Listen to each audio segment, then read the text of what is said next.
What's the easiest choice you can make? Window instead of middle seat? Picking a vendor who sends a great gift basket? Outsourcing business tasks you hate? What about selling with Shopify?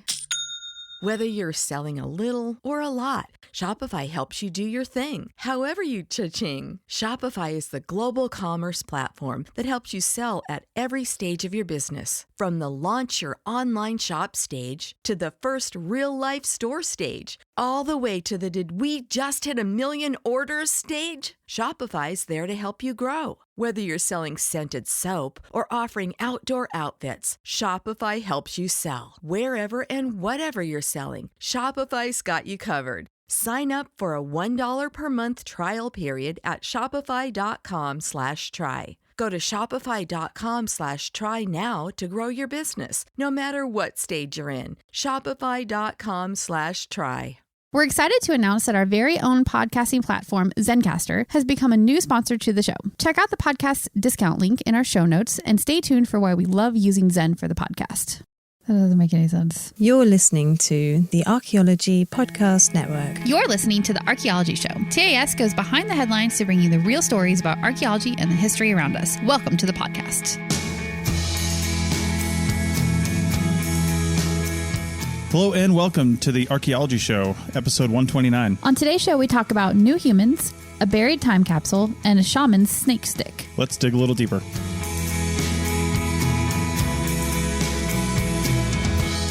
Welcome to the show, everybody. We have some news articles for you. Yeah, let's do it. Okay. Sounds good. Well, it's the 4th of July, otherwise known as, well, I think probably half the population in this country doesn't know what it stands for. It's just the 4th of July, a date that we celebrate. I mean, maybe a little better than half. It's like, do all Mexicans know what Cinco de Mayo is, or are they just saying the 5th of May? Excuse me, do you know what Cinco de Mayo is? I, of course, know what Cinco de Mayo is. Something about their independence. It's but anyway, not at all that. I don't know that. Let's not go down that road. Point is, it's Independence Day, and you're listening to Archaeology Show. So there you go. Okay, so we've got 3 news articles for you, and the first one has been really making the rounds. I actually kind of avoided it at first and writing it down for us because it was everywhere. Yeah. But then it was everywhere, and I figured we should talk about it. Yeah, for sure. But we took this particular one from Nature, just a write-up. It's not the actual article, although awesome enough, the article is linked in the top of this, so you can go to the original Nature article from here. But this article is titled, Mysterious Skull Fossils Expand Human Family Tree, but Questions Remain. Anytime you expand the human family tree, questions remain. You're just making more questions. Yeah. You're putting in-betweens in, and then they make spaces. And then as you fill in more places in between in the tree, it's just more questions. So I know. When I was in my undergrad, I was really into paleoanthropology, which is the study of like basically pre-human ancestry. Mm-hmm. Or I guess prehistoric ancestry, right. Fossilized human ancestry. It's like pre-human, basically. But not just, I backtracked on that because humans go back like 200,000 years and they're included in a lot of cases. Yeah. So, but a lot of times when you think paleoanthropology, you think millions of years old. But, yeah, like Lucy. Yeah, exactly. Yeah. Or Homo erectus, Homo habilis, all that stuff with the leaky family. And I just got to say, this title here, it's not outside the norm for this field because I read a lot of books on paleoanthropology, and every book, when you're reading them, if you read one that was written in like the 60s when they found whatever, or the 30s when they found whatever, each one says, well, we need to totally rewrite the family tree of, human ancestry. It's right. Like, oh, you don't say. Yeah. Like every time they find something, it basically rewrites everything. I'm like, stop writing it in pen because you need an eraser. It's definitely evolving. Right. Our family tree is. So along those lines, we're going to talk about 2 fossils, and we've had a lot of articles where it's basically a reanalysis of something that was found a long time ago, and people are just looking at it with fresh eyes now. And that's the same case here, but in 2 very different cases. They both came out at the same time, which I don't know if that was coordinated or what, but there were fossils found in China a long time ago, which we'll talk about, and fossils found in Israel, both dating to around 140,000 to 200,000 years ago. And essentially, they're different enough from Homo sapiens that both of these sets of researchers think they should be new species. So we're going to talk about both of those a little bit separately, and then we'll bring it all back together. Anyway, what this all kind of stems from is this massive what we're coming to understand is like a mixing of different species of beings related to Homo sapiens in some way, shape, or form, or Neanderthals for that matter. And we're finding that all over Europe, Middle East, China, Northern Asia, like the Russia, Kazakhstan area, even down into Africa, that there were a lot more species variability than we previously assumed. And one of the big ones that was found not too long ago, I think less than 10 years ago, was the Denisovans. Right. And there was actually DNA there too, which was kind of cool. Yeah. But they kind of blew the whole thing up. And then we've been finding all kinds of stuff ever since then. Yeah. It seems like the Neanderthals are kind of like the largest group of these, not human, but around at the same time as human, people. But there's a lot more of them than we realized. And it makes us have to shift the way we look at the evolution of humans to what is now modern humans. So, yeah, it's interesting. So to talk about, we're going to kind of jump back and forth because that's what the article does here. But the Israeli fossils says they hint at a new species that are direct ancestors, possibly, of Neanderthals. And we're kind of what are you talking about there? And might have dominated life in the Levant and lived alongside Homo sapiens. Because, again, Homo sapiens, up to 200,000 years, kind of all over the place. Neanderthals weren't thought to come to this area until about 70,000 years ago. So seeing something that could have been related to Neanderthals 140,000 years ago, not unlikely. Sure, if they're related. But Neanderthals have always kind of been a European thing. And it's did they move from here to there? Did they mate with Neanderthals? Did they, what was going on? That's not a huge jump, really, to Israel. Yeah. So, I could see that happening. These people weren't exactly explorers, though. Yeah. And again, you have to remember, too, with fossils from 140,000 years ago, you're not finding a whole lot of them. So just because we haven't found them in a certain area doesn't mean they weren't there. It just means that we haven't found evidence of it yet. Right. So this could just be the first evidence of Neanderthals or a precursor to Neanderthals in Israel. Yeah, could be. And possibly China, which we'll get to. Yeah, yeah. A little bit about human evolution. Since about the year 2000, the view of human evolution over the past 500,000 years has become, as they say, complicated. New genus of genuses, I don't know. I don't know. of Homo have been added. In Indonesia, you may have heard of H. floresiensis hobbits, although I learned a long time ago and I love saying it, floresiensis. Well, I was in college when that one came out. Yeah. So it will always be in my brain because we learned about it as breaking science. I know. And they called them hobbits because they were found on an island in a cave, I want to say, and they were definitely human-like, but shorter, way shorter. And it wasn't a bunch of children either. Right. And also Lord of the Rings was at its height at that time. True. I believe, or it was just coming out or something. So yes. And then the Denisovans were found in Siberia. And again, there was a little bit of DNA associated with those remains, which was kind of cool. I think they got them out of teeth because those preserve DNA well. I think so. Yeah. And then in South Africa, Homo naledi was found a little while later. And then the Filipino, which I hadn't even heard of, H. luzonensis. That one was new, like 2 years ago new, right? Right, I think so. I didn't really keep up on that too much. So. Yeah. And all of these overlap with modern humans. Yeah. So you've got people running around all over the place going, who's that guy? He looks weird. So Neanderthals were either outcompeted by or subsumed into modern humans by about 40,000 years ago. So Neanderthals were really prominent for, 30, 40,000 years. Right. And a little more going back into Europe. And then eventually just kind of died out around 40,000 years ago. Again, didn't really die out because we definitely have Neanderthal DNA in some modern human populations. Yep. But they were gone as a separate species, that's for sure. Yeah, they intermingled with the population of humans, enough modern humans to leave traces of DNA, but right. Yeah. And some of these fossils that have been found in previous years that are just sitting in museum or collections didn't fit neatly into the human family tree. And sometimes that's because it's just really small fragments and you can't really tell. Yeah. And you're like, am I looking at something different here or am I looking at a brand new species? Right. And it's hard to say without more information, I guess, and without artifacts and things like that. So that being said, people did come along and restudy these things. And again, the Israeli one was dated 140,000 to 200,000 years ago. And the only thing it consists of is some parietal bone parts, which were like the top sides of your skull, and a jaw, a fragment of a jaw. It's actually quite a bit of the jaw if you look at the pictures in the article, likely belonging to the same individual. I wonder if that's because they can't really refit it, but I wonder if they can tell that from like ages of the bones as they look at it, but also proximity, just found in association. Yeah. And then the jaw and teeth were Neanderthal-like. And Neanderthals, again, aren't supposed to be in this area for another 70,000 years. And the skull shape was more archaic. And when they say archaic, they mean archaic Homo sapien. So that was strange. You don't usually find that kind of stuff in association with each other. But that is interesting, though, because they have two pieces that they think are associated, but those two pieces have features of two different types. It would make me, as the researcher, like re-examine why I thought they were from the same individual. Makes me think of Piltdown Man. Right? Yeah. Like, not that anybody would do that on purpose. I mean, they did. Well, okay.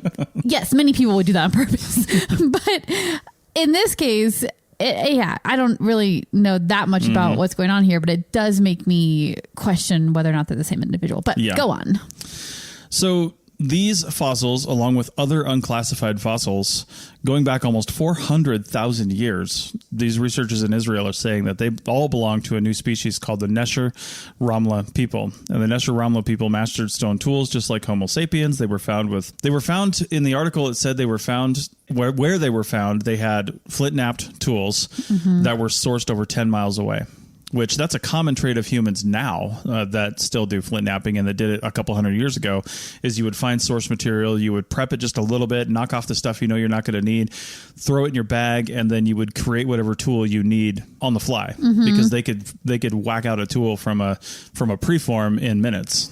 So, and then haft it to a spear tip or something like that, and they were pretty adept at this kind of stuff.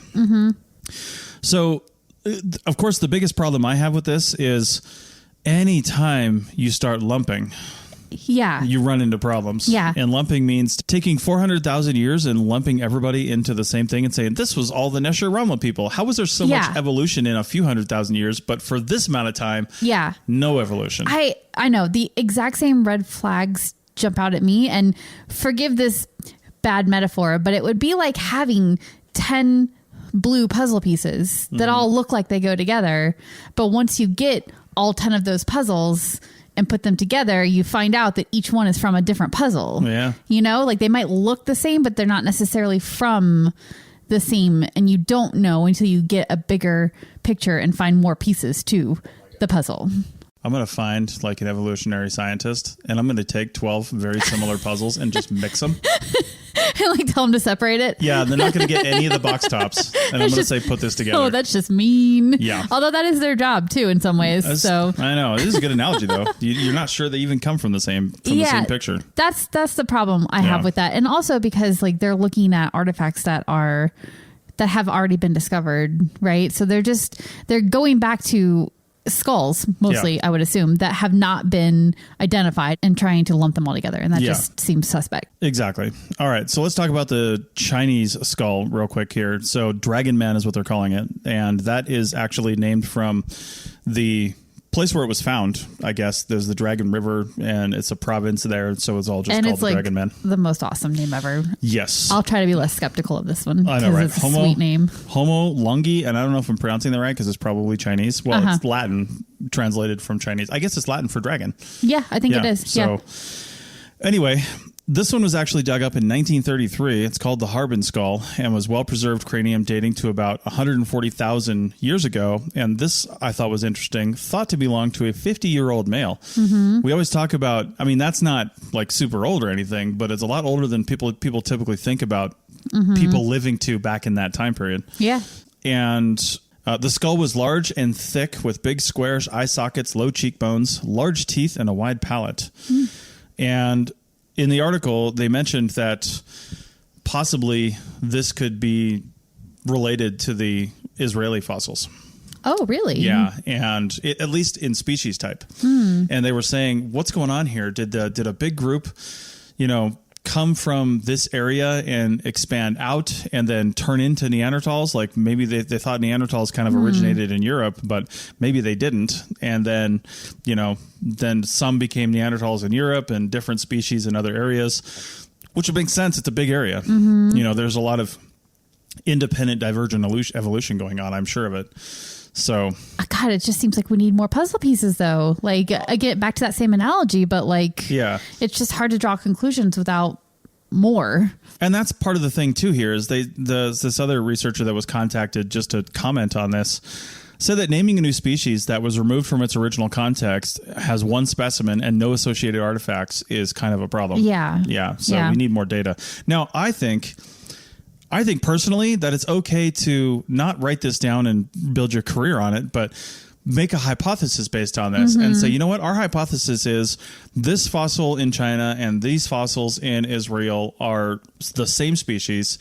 Let's go find more data. Yeah. So let's take some other collections that maybe haven't been analyzed or they're unclassified and go through those and say, do these share traits or characteristics with these fossils that we found here?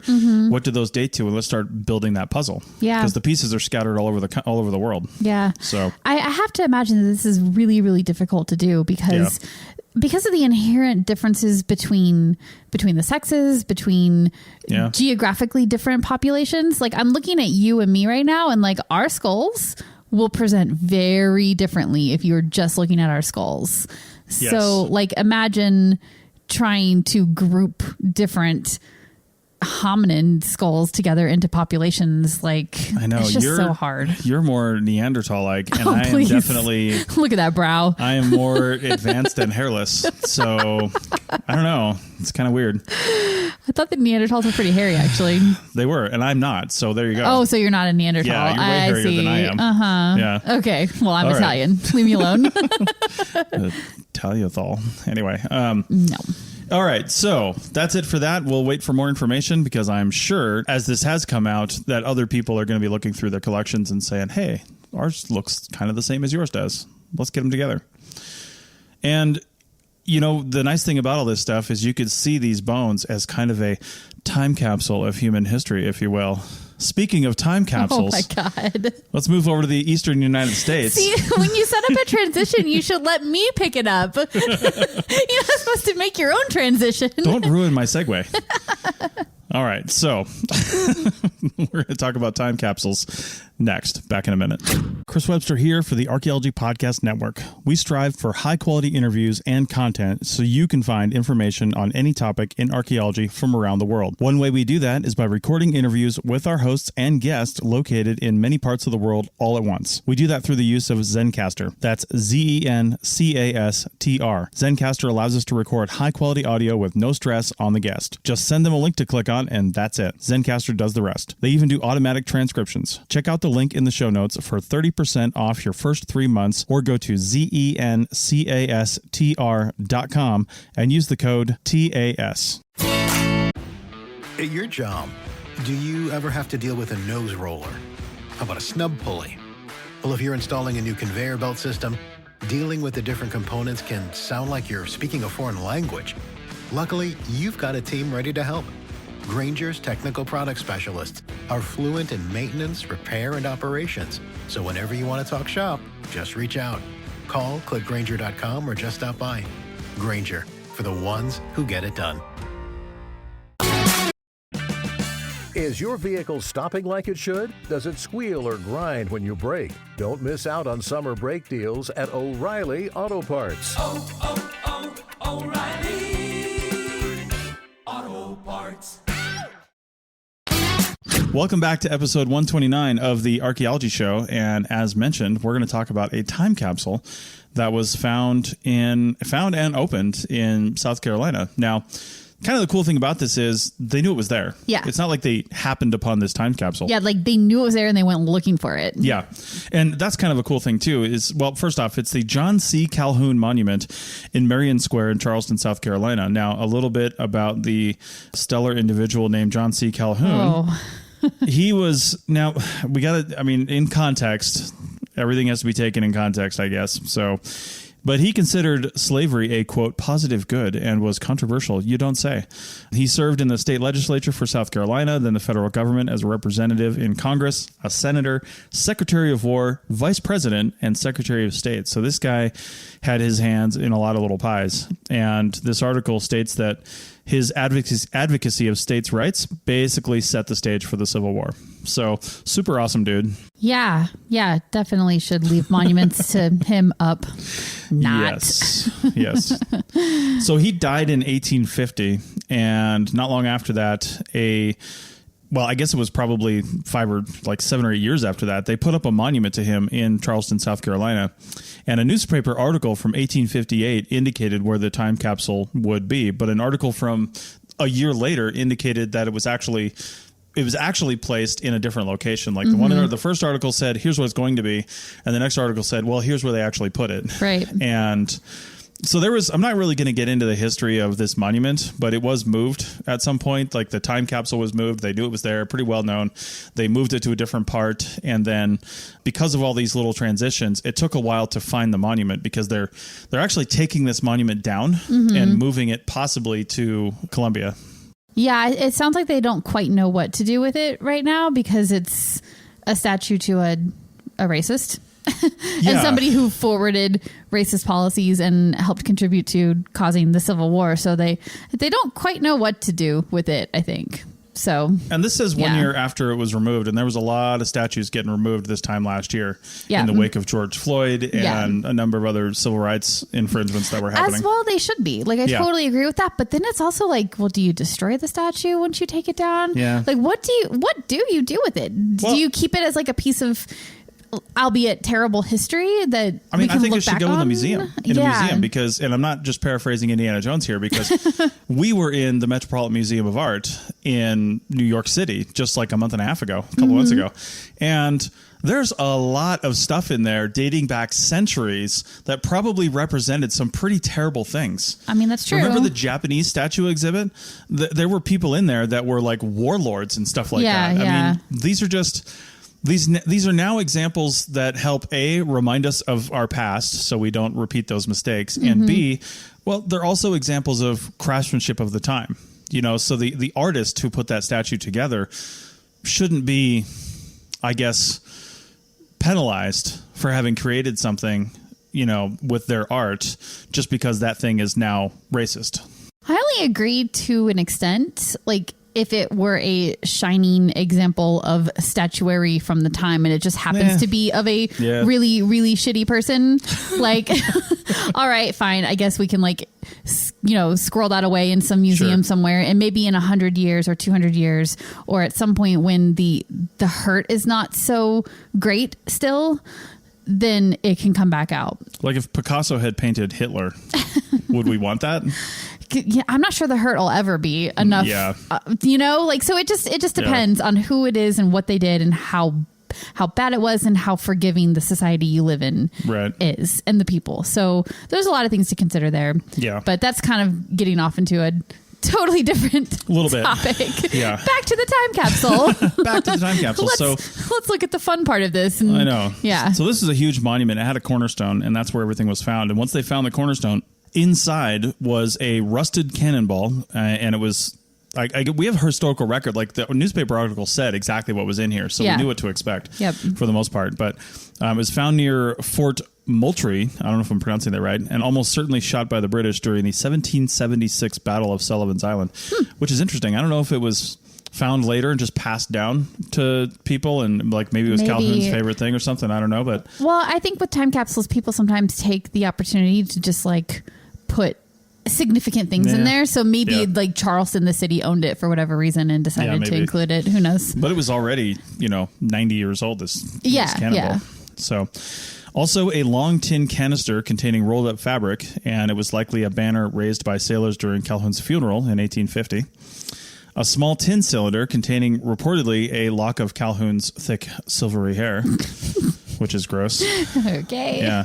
Although very prescient, maybe thought they could clone him. I don't know. So, and then a rectangular lead box. So all of these were housed at Brockington and Associates, which is a CRM firm in Charleston. So that's a pretty cool pretty cool find and job for a CRM firm to have. And it's more than likely because they probably had the only and best lab in the area, probably in the city, to be able to do that. Brockington's a pretty well-known and big CRM firm in the Southeast. They do a lot of good work down there. So the compartment, there was evidence when they opened it that the compartment was once partially filled with water, and the cannonball and the containers were incredibly rusted. They were able to shine up the cannonball a little bit, knocking off all the rust, but the containers were super rusted. The banner and the hair, the tin can that contained the banner, they said that the banner and the can have basically like fused together, and it's unlikely they'll ever, from rust, right? Yeah, from the rust. Yeah. And it's unlikely they'll ever get that banner unrolled. Yeah. And the hair was pretty much gone. Yeah. So the lead box, however, was well sealed and didn't look like water had gotten in. Yeah. Like it was basically just completely sealed up. That totally makes sense. Just slight tangent here, because I worked on a cemetery in New Jersey, and we uncovered some lead coffins that like looked. We didn't open them in the field. They were fully sealed and like unclear what they might have found when they opened it. It could have been a very well preserved body inside of there. So yes, lead boxes can seal and protect things very, very well. Well, it's like an early form of welding. Yeah. Because basically. it's very strong. It's incredibly heavy, but it's very strong. And all you had to do was, you could put a lead bead on it, which they could do pretty easily, but probably you could just heat it up and melt it together. I don't really know. Yeah. So anyway, it took them 3 days to carefully remove the lid off this lead box, which is just painstaking. And they also, I didn't write this down in our notes, but they also like opened it with other people in the room, which I got to say, if you're sitting in that lab and that lid's about to pry free, I'm like, don't want to break that. But inside, and this would be a super cool find for an archaeologist, was a pristine glass jar, perfectly sealed and filled with scrolls of paper in excellent condition. So cool. I couldn't imagine even finding something like that. Yeah. The jar was protected with newspapers, so they clearly thought it might be jostled or I don't know what, but they put newspapers in around it. And in the bottom was always advertising, was a business card of J.F. Church, a plumber, and they said maybe, being a plumber working with a lot of lead pipes back in the day, possibly he's the one that made the box. Yeah. So he's like, I'll make your box, but just in case, here's my card. Just in case I'm still around, I'm gonna put this down there. Love it.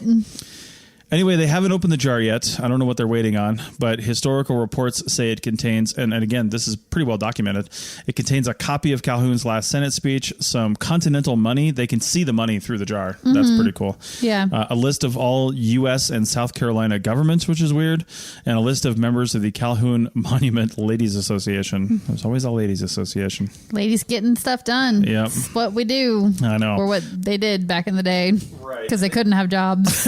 Exactly. So there's apparently a lot more stuff in the jar. There's a lot of scrolls in there that weren't listed in the articles. The article just listed some of the more, well-known things that the article thought to mention back in the day. And when they open the jar, they'll probably find out. Yeah. So. And the jar itself is actually really interesting too, because it's a, hand blown jar, and it appears to be like super high quality hand blown glass. So that's really neat. And it's sealed too. The jar itself that's why they can't get into it, is because it's sealed with plaster of Paris, which survived, which just speaks to how well the preservation of this lead box was. Very neat. So we're linking to the article from Live Science, but for some reason there's no pictures, which is unfortunate. I know. I really want to see what this jar looks like. I love historic glass, so I know it'd be pretty cool. So is it clear? It must be clear. So go there for some more detail, but don't go there expecting to see pictures. Sorry about that. All right. Well, we are going to move from there back over to my ancestral homelands, Finland, at least on one side of my family. And we're going to talk about ritual. Yay, ritual. You may have heard my pitch for membership. It's a great idea and really helps out. However, you can also support us by picking up a fun t-shirt, sticker, or something from a large selection of items from our TeePublic store. Head over to ArchPodNet.com/shop for a link. That's ArchPodNet.com/shop to pick up some fun swag and support the show. If you're a facilities manager at a warehouse and your HVAC system goes down, it can turn up the heat, literally. But don't sweat it, Grainger has you covered. Grainger offers over 1 million industrial-grade products for all your operations, including warehouse HVAC maintenance. And even better, they offer access to experts and fast delivery, so you and your warehouse can both keep your cool. Call 1-800-GRANGER, click Grainger.com, or just stop by. Grainger, for the ones who get it done. Save on O'Reilly Brake Parts Cleaner. Get 2 cans of O'Reilly Brake Parts Cleaner for just $8. Valid in-store only at O'Reilly Auto Parts. O'Reilly Auto Parts. Welcome back to episode 129 of the Archaeology Show, and we're going to talk about ritual. Yes, more ritual than you can shake a stick at. Rachel can hardly contain herself right now. Shaman stick. Oh, yeah. All right. I made that joke in the break there, and I had to bring it into the episode, and now my husband is looking at me like I'm a crazy person. So, all right, here we go. Well, I'm going to start finding more articles about Finland or things that are found in Finland because I've really wanted to go there for a long time. I've been in Norway, spent a couple days there, actually over the summer solstice in 2005, I think. 2004. And it was just such a super cool place. Now, Finland is not Norway, but it's, not very far away. And my grandmother's maiden name is actually Finnish. And she was born in the United States, but her parents were born in Norway, or were born in Finland. And so my Finnish ancestry doesn't really go back that far to where it's like straight up in Finland. And I don't really care too much about ancestry. It's like family stuff was never really that big to my family, but it's at fun, least my though. immediate family. But that being said, I think Finland is a super cool place. I want to go there. I'm trying to get Rachel to go in like January because I love winter. We're going to snowshoe on some like wooden snowshoes and come back and have hot cocoa. Man, so not going to happen. I know. There you go. So anyway, this article is again from Live Science. They got some good stuff lately. And it's what was found was a 4,400-year-old stick carved like a snake discovered in a lake in southwest Finland. Yeah. So cool. Yeah. You got to go look at the article because they've got a picture of it in there, and it's very obviously a snake. It's really cool looking. Yeah, it's pretty sweet. And the report said it may have been used for, right at the top of the article, it may have been used for mystical purposes by a shaman. And, of course. I said that in my notes here, I shouted ritual to myself and said, should we start a drinking game? Oh my God. Every time an article is about ritual, totally. Because over at the Archaeotech podcast, every time we say drone, it's a drinking game. Yeah. You gotta take a drink. Okay. So yeah. I think this might be the same situation for us because it does feel like we talk about ritual I know. Probably way more than we should because I think there's a lot more. We assume there's a lot more ritual going on with things that we don't understand. And don't think you got to take a drink of alcohol. I'm gonna take a sip of my coffee right now because we said ritual 16 times. Perfect. Do it. Okay, so the stick is about 21 inches long, about an inch thick, carved from a single piece of wood.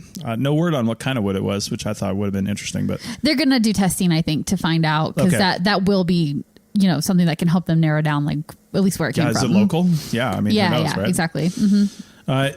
So the researchers that originally wrote this thought it resembled a grass snake or a European adder in the act of slithering or swimming away because it's kind of got a little bit of a slither to it. Not really.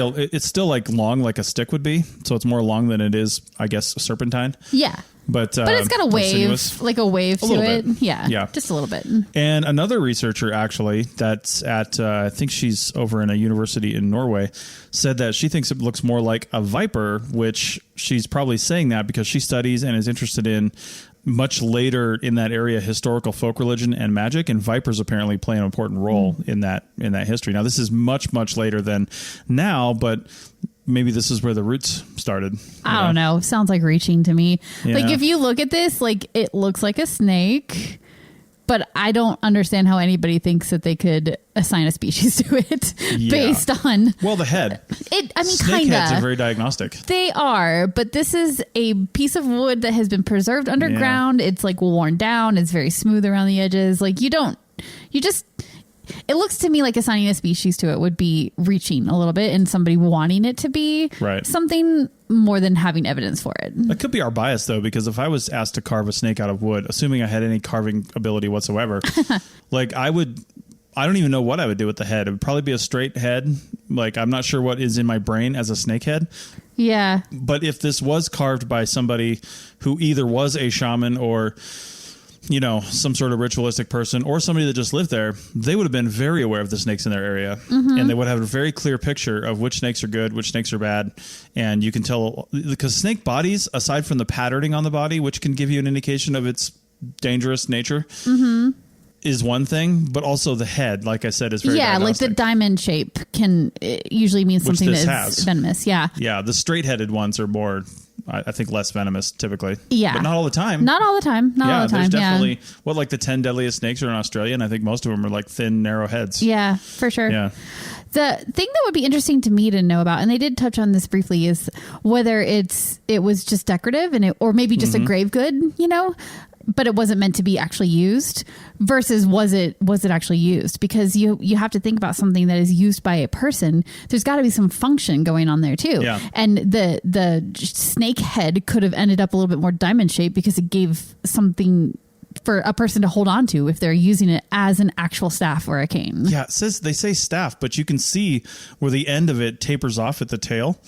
And I'm like, so was that fixed into something else? Because a 21-inch long staff is for a pretty short little person. Was this Homo floresiensis visiting Finland for the winter? Well, hold on though, because like I'm 5'3", right? So like how?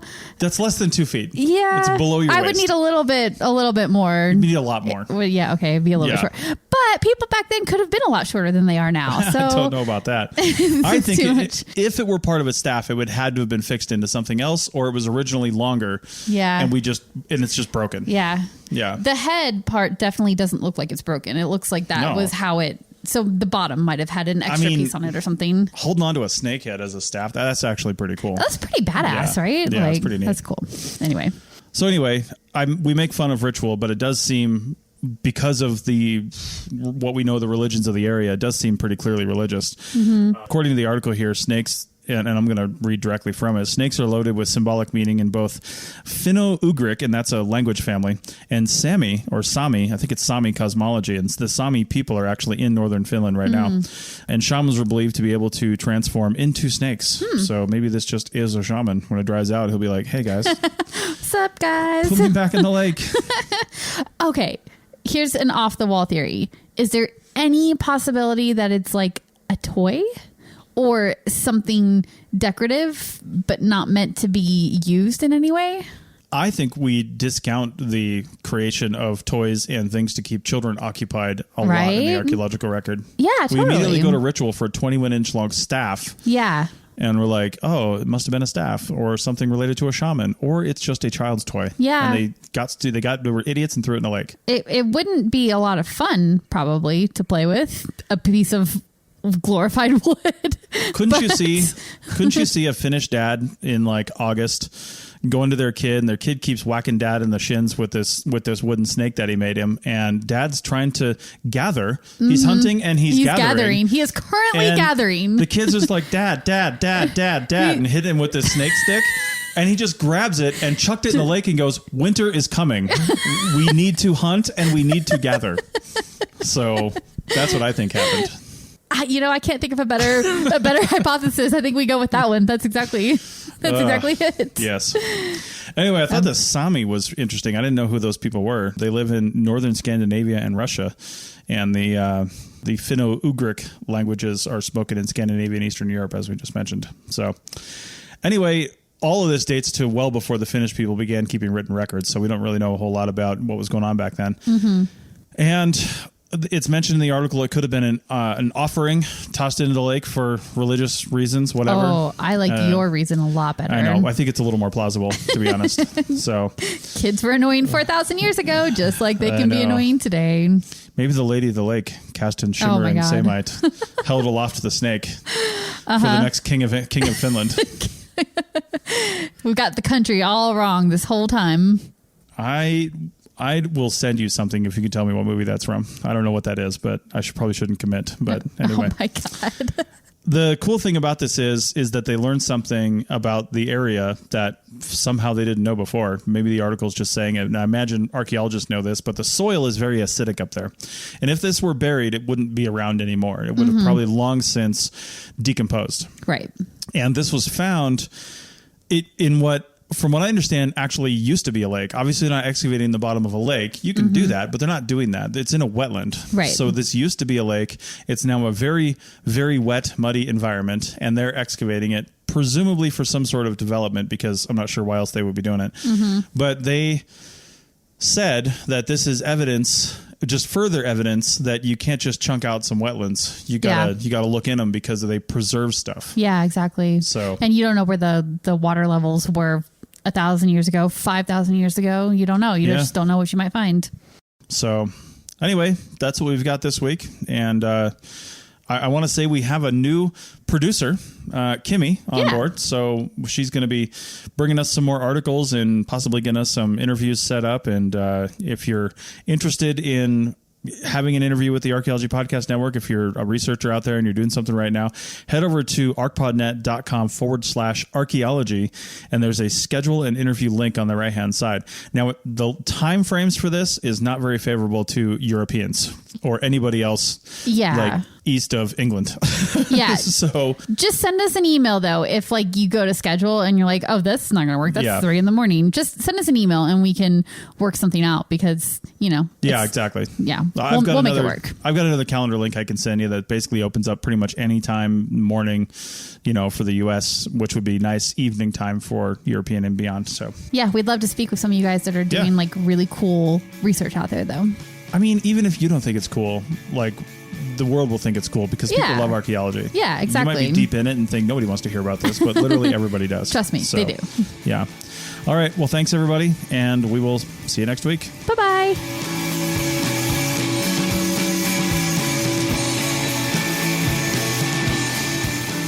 Thanks for listening to The Archaeology Show. Feel free to comment and view the show notes on the website at www.archpodnet.com. Find us on Facebook, Instagram, and Twitter at ArchPodNet.